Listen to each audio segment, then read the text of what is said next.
reception. How lovely to see you all again, so many of you. Really good to have you back.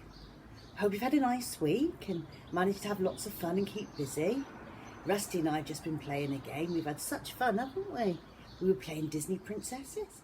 And can you guess who Rusty wanted to be?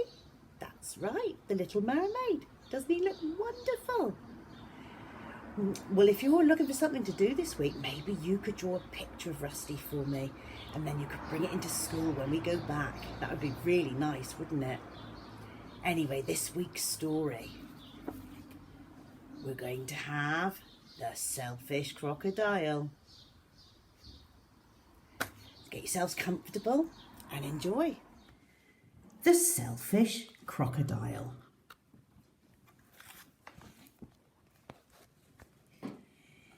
Deep in the forest, in the river, lived a large crocodile. He was a very selfish crocodile. He didn't want any other creature to drink or bathe in the river. He thought it was his river. Every day he shouted to the creatures in the forest, "Stay away from my river. It's my river. If you come in my river, I'll eat you all."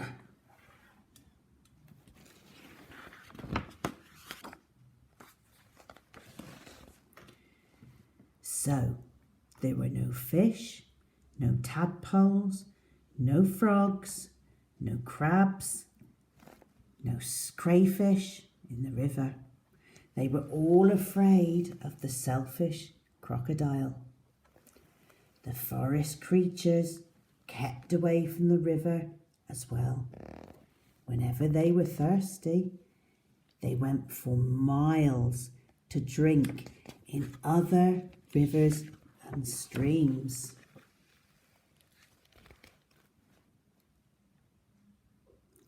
Every day, the crocodile lay on his great big back in the sun, picking his big sharp teeth with a stick.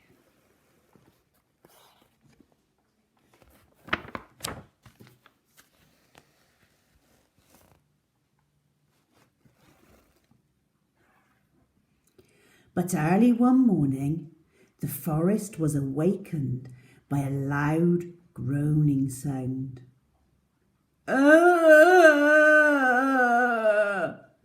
Something was in terrible pain. The creatures thought that it was an animal caught by the crocodile.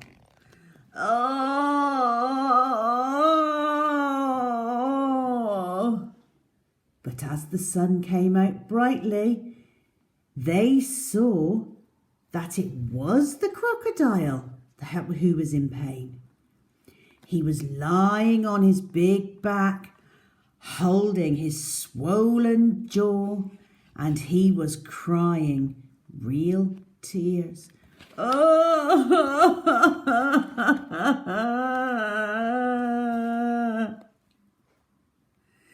The creatures drew closer, but not too close. Some of the creatures felt sorry for the crocodile.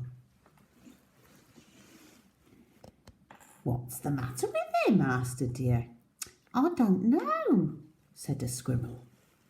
"Maybe he's going to die," chirped a bird. "Well, if that happens, it'll be safe to go to the river," grunted a wild pig.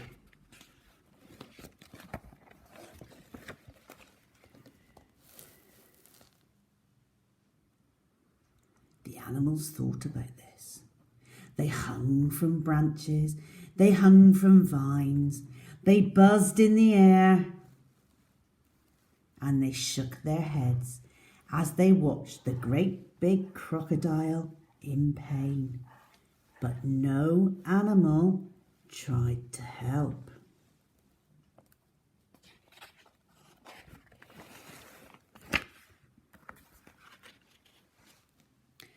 Suddenly, a little mouse appeared, sniffing the air.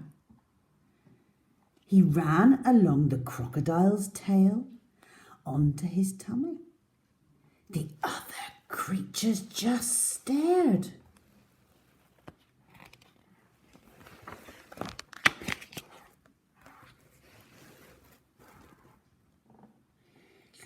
"Look at that mouse," chattered a monkey. "He's either very brave or mad." "Oh, he's going to be eaten for sure," said an iguana. The mouse crept along the crocodile's big neck into his open mouth. There was a hush in the forest.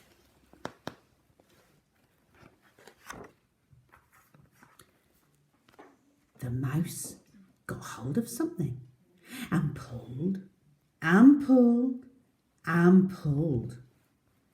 Then he put it on his shoulder and walked out of the crocodile's mouth. There was a loud cheer from the astonished creatures. "Hooray! Hooray!" The crocodile sat up and said, "I don't feel any more pain. It's all gone." And then he saw the mouse walking down his tummy, carrying an enormous crocodile tooth on his shoulder. "Your bad tooth was giving you the toothache," answered the mouse, turning around to face the now smiling crocodile. "Do you want it back?" "Oh, no, no, no. Get rid of it. And when you've done that, come back. I'll have a present for you." The mouse went and buried the bad tooth under a tree.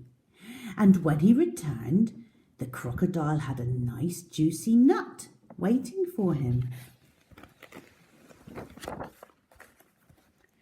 As the crocodile watched the mouse eating the nut, he said to him, "You were very clever getting rid of my toothache. And kind too. I'm so grateful, but what shall I do if my toothache comes back?" "Don't worry, I'll help you take care of your teeth," answered the mouse, nibbling. And soon the crocodile and the mouse were best friends. And one day the crocodile sent all the animals an invitation. "Please come and drink and bathe in the river. I won't hurt you. The river belongs to all of us." The creatures weren't afraid to drink and bathe in the river anymore. And although the crocodile was sometimes snappy, they grew to love him. And soon the river was full of fish and tadpoles and crayfish. The end. Well, I hope you enjoyed that. What a mean crocodile. I hope you're not like that. Well, of course you're not. You're all very kind and I'm sure you share everything. But wasn't that mouse brave? I don't know if I'd be that brave, would you, Rusty? No, I don't think so. Anyway, we hope you have a lovely week. Have lots of fun and enjoy being at home with your family, and we will see you again next week for another story. We're off for another game now. Bye.